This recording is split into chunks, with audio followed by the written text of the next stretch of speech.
Do you actually know how to use your Garmin running watch? Or did you just open the box, put it on, and then go with it? Because honestly, that's what I did 10 months ago. But over these 10 months, I've learned a lot. So in this video, I'm actually going to go over how to use this watch while running, what data is important and why, how to program actual running workouts into your watch, and some special tips and tricks that I've learned about this watch over the past 10 months of daily use. Let's get into it.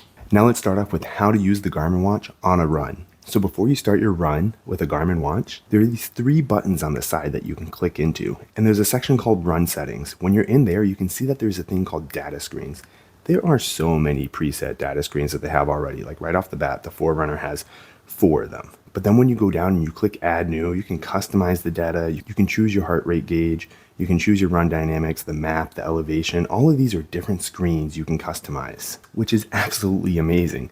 Sticking to the presets is where it's at, because you can't go wrong with seeing how long you've been running, which is the first metric up top, the actual distance you fully traveled on the left, and then my pace on the right. Then I have my heart rate as well at the bottom. These are perfect metrics for someone that's just going on a run. You might not be training for something, you might just be wanting to be fit, but if you don't want to stick with the basics and you're actually training and you want to get lap times already, there is a preset. It's the second one down. It is your lap time, your lap distance, and your lap pace. Perfect for training. I'm telling you, these presets are where it's at when it comes to these watches when you are just a beginner or moderate runner. Hey, this video is not sponsored by Garmin, by the way. I bought this watch 10 months ago to enhance my training experience. So if you're looking to enhance your training experience like I have been for the past 10 months, check out the Amazon affiliate link down below. It helps support the channel and you get a quality product that I've already used. So let's get back to the video. Now to dive into it a little more, the reason why I like these metrics in general is because number 1, knowing how long you've been running is probably important.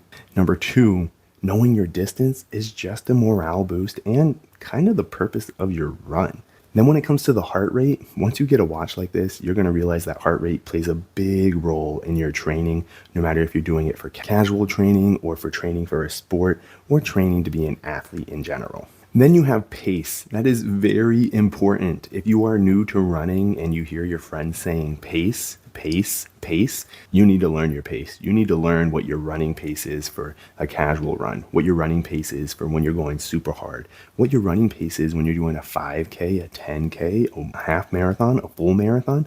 Pace really matters. So no matter what data screen you are using on your watch, I highly suggest you having pace on there. Now, let's back up one second. How do you even start a run? So to start a run, when you're using a Garmin watch, you want to hit the start/stop button. Once you go into the start/stop button, it brings up all the workouts you could possibly do with which watch you have. With the Garmin Forerunner 165, there's about like 25 plus. So my first one is run. You click run and boom. It's like, yo, you ready to go?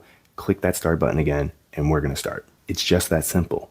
But then again, if you want to change your data screens, you hit those little 3 buttons on the side with the up button, but there's also more than just your settings. There's training, there's navigation, and live track. Live track's when you're able to send notifications to someone that is on your emergency contact or on your live track contact list, and it will give them updates to whatever distance update you want them to get. Then you have navigation, which you can put in different courses. You can put up your own course, and your watch, depending on the model you have, will give you turn-by-turn directions. I've used it once on this watch, and I don't really use navigation that much. I think it's more for people that are doing trail running, ultra running, and just really need a map. Then you have the training tab, which when you click into that, yo, it is insane. You have just workouts in general, which, depending on the watch you have daily suggestions or your programmed workouts, which I'll talk a little bit about more later on in the video because that's a really cool feature. Then you can just go straight in where they have workouts where you're like, oh, I'm gonna be doing intervals. Okay, cool. We'll give you an interval workout. You go in here, you pace pro plans. You can set a target, which is usually what I do. I usually click the distance only.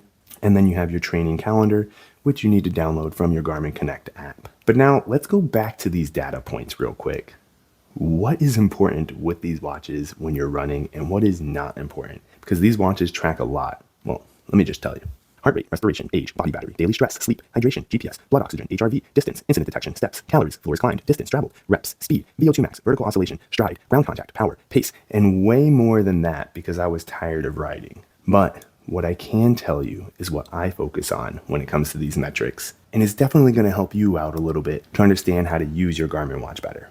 So first off, every Garmin watch has a home screen, and for me personally, those are my most important metrics that I want to see at a glance. First off, time. I always want to know the time, which it's a watch. You got to know that. Second, I have my heart rate on there, and I have that on there because I want to see how I'm doing, because usually when you have a higher heart rate, it means that you're under stress. When you have a lower heart rate, you're under less stress. Then I have my steps on here because I want to make sure that I am moving throughout the day. I don't want to be sitting around. I'm a stay-at-home parent. I should be able to hit 10,000 steps a day.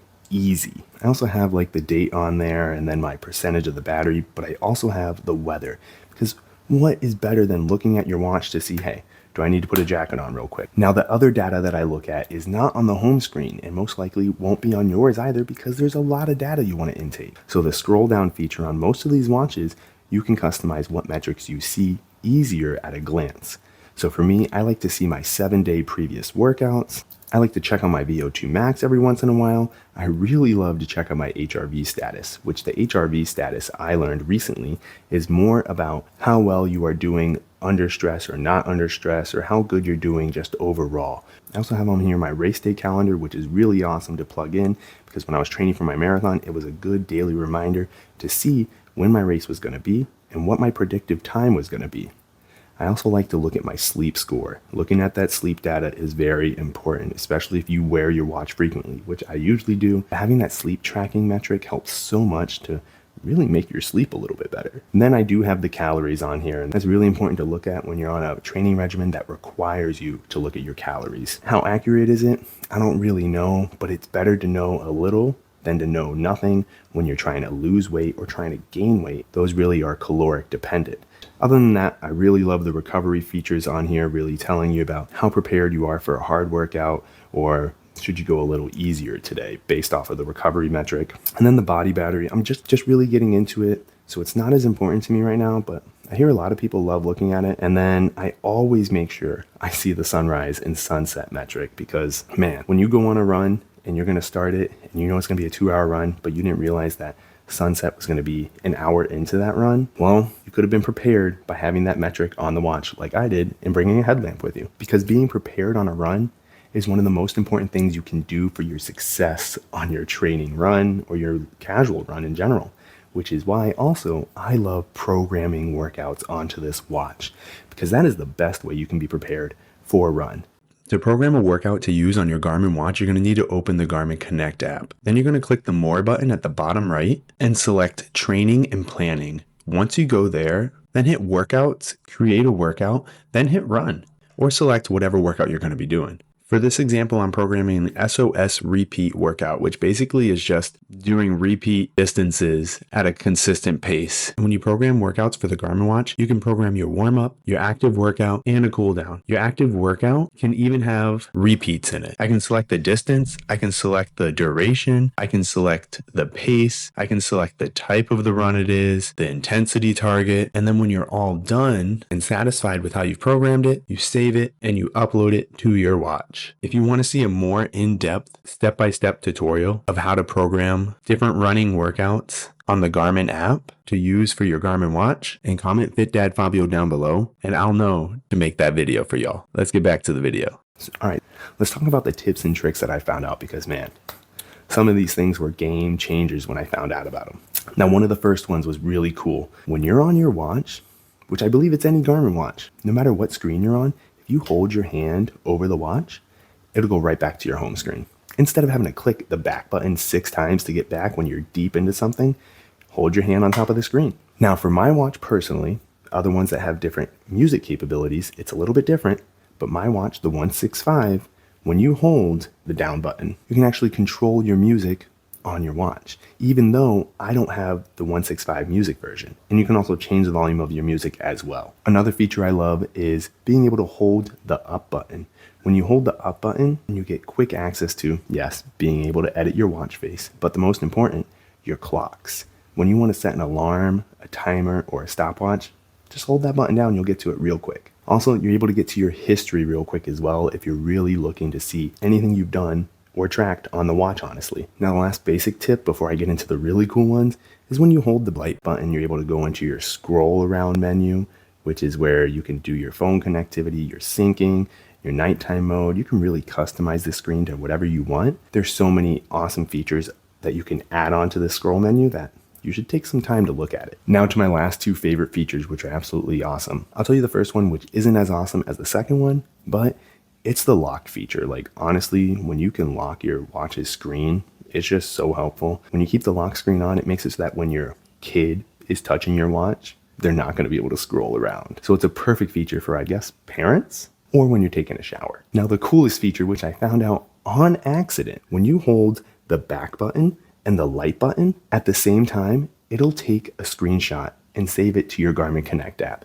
I don't think many people know about that. I haven't seen any videos about that feature. Make sure you hit subscribe if you really liked this video, and if it helped you at all, send it to a friend that has a smartwatch that honestly has no idea what to do with it because they just put it on and went to work out.